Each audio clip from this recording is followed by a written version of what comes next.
একটা দেশকে পরিবর্তন করার জন্য সবার আগে শিক্ষা, চিকিৎসা এবং আইন শৃঙ্খলা এই তিনটা বিষয়ে গুরুত্ব দিতে হয়। যে সরকার এই তিনটা বিষয়েই ব্যর্থ হয়েছে। গণ অধিকার পরিষদের নেতৃবৃন্দরা সবসময় নির্বাচন নিয়ে কথা বলেছে।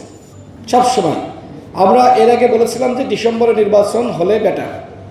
পরবর্তীতে যখন বিভিন্ন দলের সাথে সরকার আলোচনার প্রেক্ষিতে ফেব্রুয়ারি মাসে ইলেকশন করতে চাই, আমরা সাধুবাদ জানিয়েছি।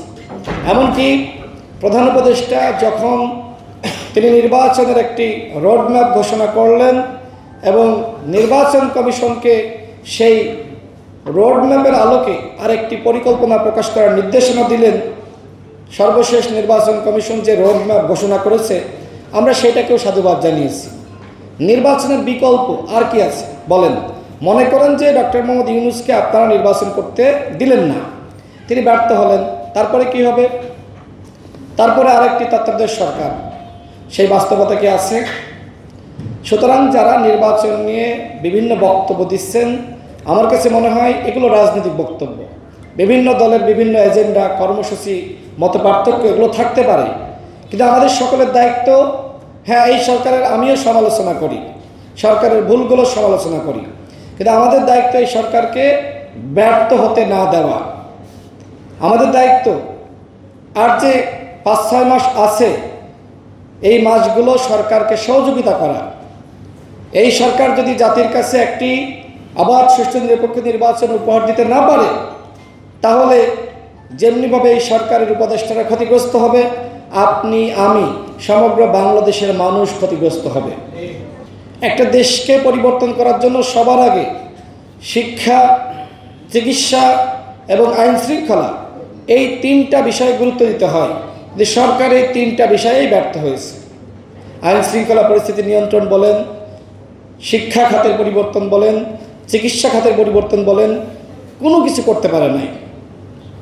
তারপরেও আমি বলছি এই সরকারকে আমাদের টিকিয়ে রাখতে হবে।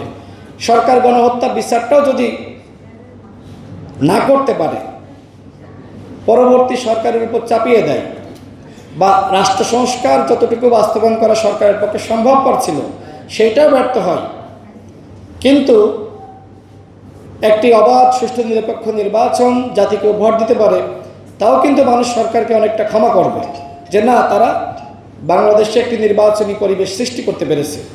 কিন্তু সেই নির্বাচনের দিকেও সরকারের মনোযোগ নাই।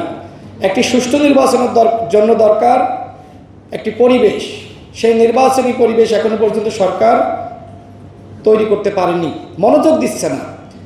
হ্যাঁ, খুব ভালো লাগছে যে সরকারের উপদেষ্টারা তারা আসলে নির্বাচনমুখী হয়ে পড়েছে, কিন্তু নির্বাচনের আগে কিন্তু জনগণের প্রত্যাশা আপনারা কিছু গণহত্যার বিচার করবেন, দৃশ্যমান কিছু বিচার করে আপনারা এদেশের মানুষকে এক ধরনের আশা দেখাবেন যে পরবর্তী সরকারে সেও সমাপ্ত কাজটা করবে যতটুকু বাকি থাকে, এবং আপনাদের আমলে যতটুকু সংস্কার বাস্তবায়ন করা সম্ভব সেটার দিকে আপনারা মনোযোগ দেন।